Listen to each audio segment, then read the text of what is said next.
What's up, you guys? So last video we talked about Colorado, and now we're moving on to one of our favorite parts of our trip so far, which was Utah. So what did we spend, like 2.5 weeks in Utah or so? Something like that, yeah. It was a while. Yeah, so why don't you start it off? Where did we first stop? So the first stop is Moab, and for those of you who don't know, Moab is in the center of Canyonlands National Park as well as Arches National Park. So it was a good spot for us to kind of have a little home base and be able to tackle both of those national parks. So we dropped the dogs off at a rover because it is so hot in Moab. It was like 105 degrees. It's like a bowl of red clay, dirt, and dust. Yeah. And it just like absorbs all the heat during the day. So the dogs had a great time at the rover. And we did Canyonlands the first day, and we woke up at the crack of dawn, probably like 5 a.m. and we beat the lines. We actually saw a sign out there that said, this is where the 2-hour wait is. So yeah, just to get in. We bypassed all of that. Also, side note, for all the national parks, if you get there before the park rangers start operating the thing, they just have a sign that says, please proceed. So you guys can don't really, have to pay. you don't have to pay. You can just get in for free. And you beat most of the crowds. Like most of the people there at sunrise, which I would recommend doing, are just there taking photos of the sunrise. So there was probably only like 15 cars there when we got there. Any highlights from the Canyonlands? Canyonlands, the White Rim Trail I think was good. So you were able to see like down into it. So a lot of the Canyonlands, it was kind of anticlimactic for us, I think, because a lot of the hikes you can just see from the top. I think you are able to go down like below the rim, but we did not do that. So I would recommend maybe doing that. You could probably get a better view, probably look a little bit better getting closer, but really, you only need a day to do the Canyonlands. I mean, we did everything we wanted to do, and then it sounds bad, but a lot of it starts to kind of seem very similar because it is, but it is beautiful nonetheless. We do highly recommend going to Dead Horse State Park, though. That was basically in between the entrance to Canyonlands and the main highway leading into Moab. Yeah, so do that the same day that you're going to do Canyonlands. So the main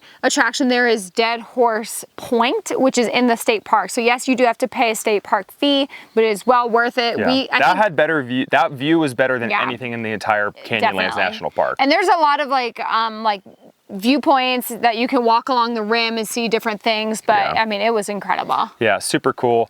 So the next day we woke up really early again to try and beat the crowds because it is unreal the amount of people that come to these places. But so we did Arches National Park next. We had our eyes set on probably the top 4 or 5 arches, because there's a lot. I mean, what did they say? There's like 200 arches or something? No, I think there's like 2,000 arches. Yeah, it's an unreal amount. So you just want to go for like the big showstoppers, which Delicate Arch was the biggest one. It's the one that stands alone. It's like the iconic photo. It's on every license plate in Utah. We did that at the end of the day, and we hiked like 14 miles total that day. Was that the day? Yeah, I think something crazy. It was so hot. It was hot.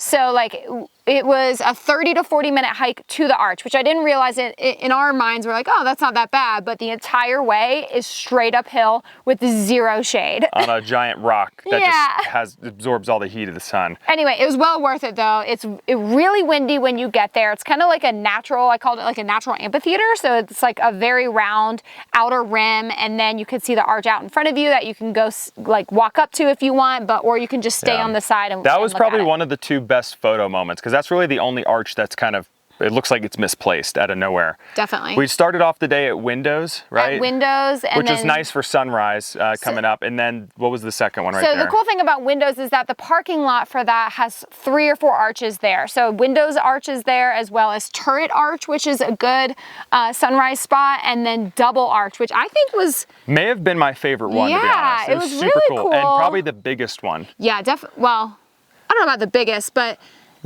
yeah, I guess it was the coolest one because you can go in. It's like the best photo moment for me because you could do so many different cool angles. Yeah, like looking up from out, looking in, like super cool. And then what we did, Devil's Garden. Okay. So the Devil's Garden is like a 7-mile loop if you choose to do the whole thing. I think you can see a whole bunch of arches along the way, but we did Landscape Arch in that one, and then we did Double O Arch. And the Double O Arch was kind of underwhelming. But the hike to get there was cool. Was really cool. So you get a lot of different viewpoints. The hike was unique. It wasn't just walking on dirt. You get to like climb up some rocks and boulders and all that kind of stuff. So that was definitely recommend there getting early though. You could beat the crowds and honestly, more importantly, beat the heat. Yeah. The heat, it was like 100 degrees probably by 11 a.m. But we finished both national parks. We also like run.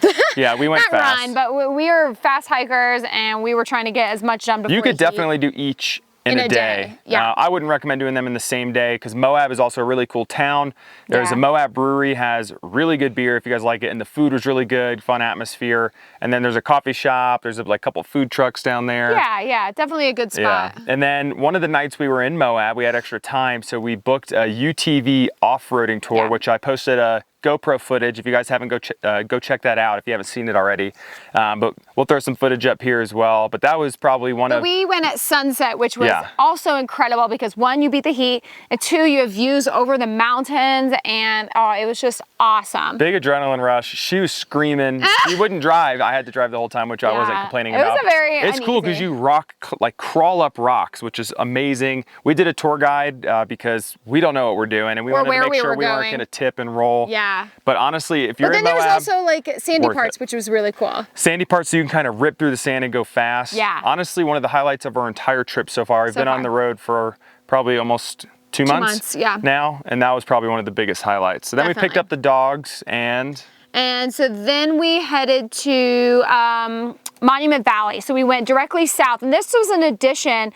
I think because your brother camped there with his girlfriend and recommended it. So we went down to Monument Valley, very open, very dusty. And for those that don't know Monument Valley, you've probably seen Forrest Gump at the scene where he's running across the country and he comes to a stop and says, "I think I'll go home now." Yeah. So we did some fun reenactments of that. A bunch of other people were doing the same thing. But it's also beautiful down there. Super cool views. We didn't get to go in like the main drive-through area because the Navajo Nation is still closed down due to COVID. Yeah. But that was super cool. And then from there, we were kind of in a pickle. Do we go all the way back around? Similar to Colorado, it takes a while to get from place to place. Well, no, I think Utah's a little bit closer, but that one spot, just because it's in the very southeast corner of the state, it's not really easy to get to anything else. So we were debating whether to go back up to go to Capitol Reef or just head west and go south towards Arizona. So we ended up going south towards Arizona, and we ended up going to Lake Powell. You've been in the past, but I have not been, and so it was actually very low water. Yeah, it was about 30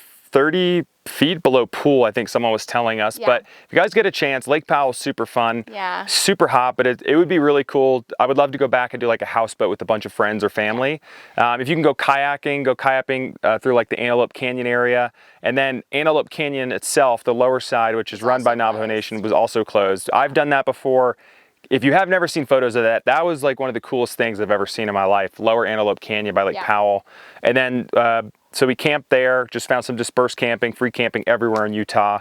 And then we hit Horseshoe Bend, which, what river is that? Is it Colorado River? Yeah. Cuts through, it had to have been like many years carving through the surface. And now it's like sunken in the shape of a horseshoe. But there's a beautiful viewpoint. So it's about like, what, a 10-15 minute walk. To get to it. They have this amazing scenery where you can just look down, you see the whole horseshoe. I'm sure you've seen all the iconic photos. But it also was hot, it was pretty crowded, but worth it. Really cool it was worth it. If you're down there, yeah, go do it. If you're not down there, like go to Lake Powell and stuff, it's kind of out of the way just to go do it. And it's like, okay, we're here, take a photo, and then you leave. But then you can also kayak or take a boat through the water. I mean, you're not going to get the view, but that's also something else that you can do out there. So after Lake Powell, and we actually rerouted our trip. So we were going to go back towards Capitol Reef, but I think like it made more sense, and it was also midweek, so we were hoping for less crowds at Zion. So we hit Zion next. We allocated 3 days for Zion, but we did it in two. And the two big things we wanted to do was Angel's Landing, which was awesome. And then we wanted to do the Narrows, which is like hiking through waters at the base of Zion National Park. So highly recommend waking up at like 4 in the morning. Again, for all of these parks. The shuttle system, this one was crowded, not like the other ones though. It wasn't, because the other parks we woke up early, no line. This one they have a shuttle system, so you have to go park at the entrance to the park, and then they shuttle you through. You can still drive through the park, but you can't park anywhere. You can't drive through the park. You could drive through a scenic route, but you cannot drive through the main park to get to like all the hikes.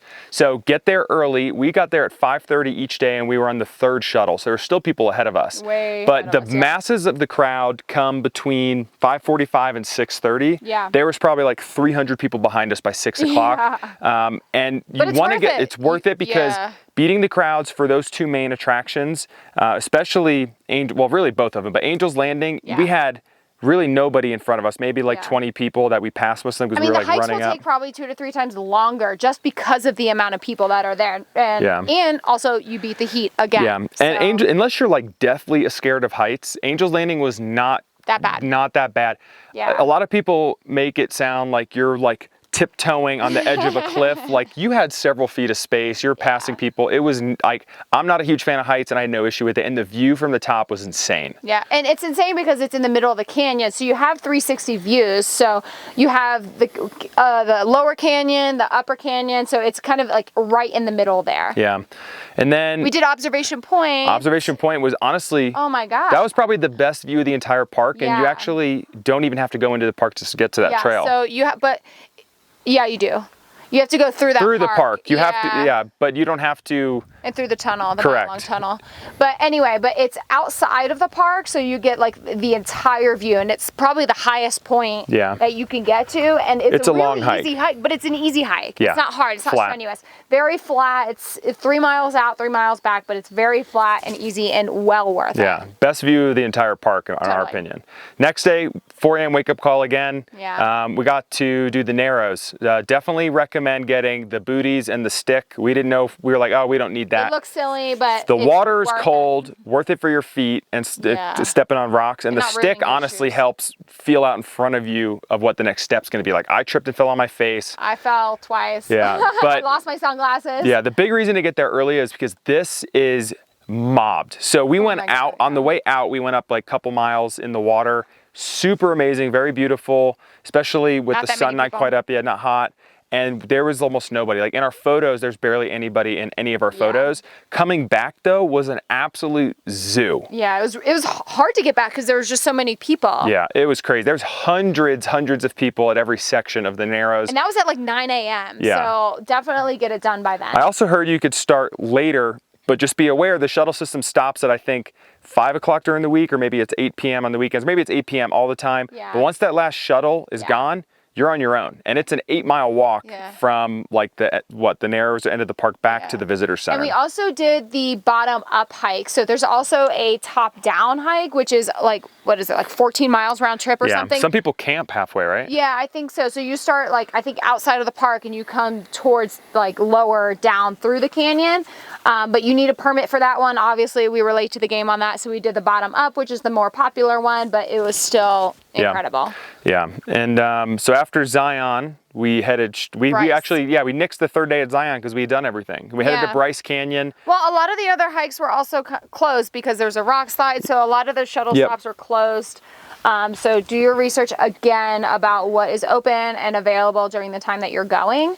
But then, yes, we did hit Bryce Canyon National Park next, which is super close by. So from Zion to Capitol Reef and the next few things that we mentioned, everything is pretty close by. It's about 30 minutes to an hour. So really easy to get a lot of things done at the same time. Yeah. So Bryce Canyon. Bryce Canyon was super cool. All the parks are similar in some respect, but very different. Like Bryce Canyon, they have these things, they call them hoodoos, which is like, I forget, something to do with like magic or witchcraft. Yeah. But they literally look like all these different cones or spindles of different colored clay, and it was so cool to see. And we did the way, or what you mentioned about they are all similar. So they're all similar, pretty much like that's all the same color rocks. Deserty. It's the same color deserty. There's some bushes around, but the rock formations are different, and the viewpoints are different. So we did Peekaboo Trail in Bryce Canyon, which is a 3-mile loop, which was great. I'd recommend doing it. That was probably because you get to experience the park from like down inside versus just the up top looking down the rim.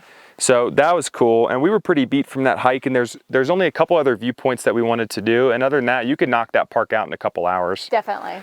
So after that, we went to Grand Staircase Escalante, and this area, I just finished my journal on this, is huge. I mean, an unreal amount of space, and so they have a lot of different entrances. So there's an entrance actually south by Lake Powell, all the way down by Lake Powell. There's one a little bit more west, and then the main one is north. And so that main one is, I can't remember the name of that road, road, but it's a 26 or like 45-mile total dirt road. And Rough. But it looks dirt road. okay. It looks okay, but then when you start going on it, it's really bumpy. If you're in a normal car, you could probably zip through it. There was Yeah. 4Runners that passed us, minivans, but we have the camper van and stuff is just like shaking nonstop. So we had to go slow. So it took us like almost 2 hours there and 2 hours back. To go 26 miles. But it was worth it. Yeah, so the 26 miles was to the trailhead of the Slot Canyons, Peekaboo Slot Canyon and Spooky Slot Canyon. That's all on the same loop. So it was about a 4.5 mile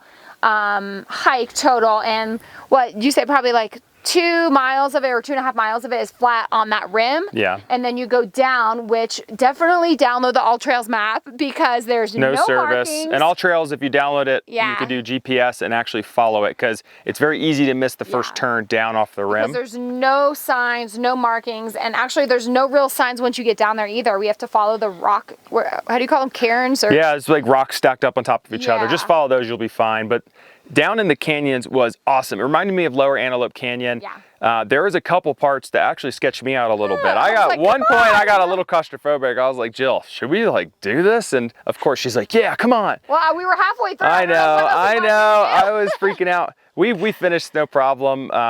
It was so cool. Like a couple parts you were like really tight. Like you almost have to like put your arms in the air and like go sideways through. Yeah, but it was cool because you could go like up and down. It's really interesting to see how the water carved it all out, you know, like zillions of years ago or something. And much cooler. It was hot outside, but much cooler down in the canyons. Yeah. So after we did that, we went to Capitol Reef. National Park, which is very similar, again, kind of like the other ones. I think the most unique part about this one was that, what did you read? Like some zillion years ago, there was a slope in something.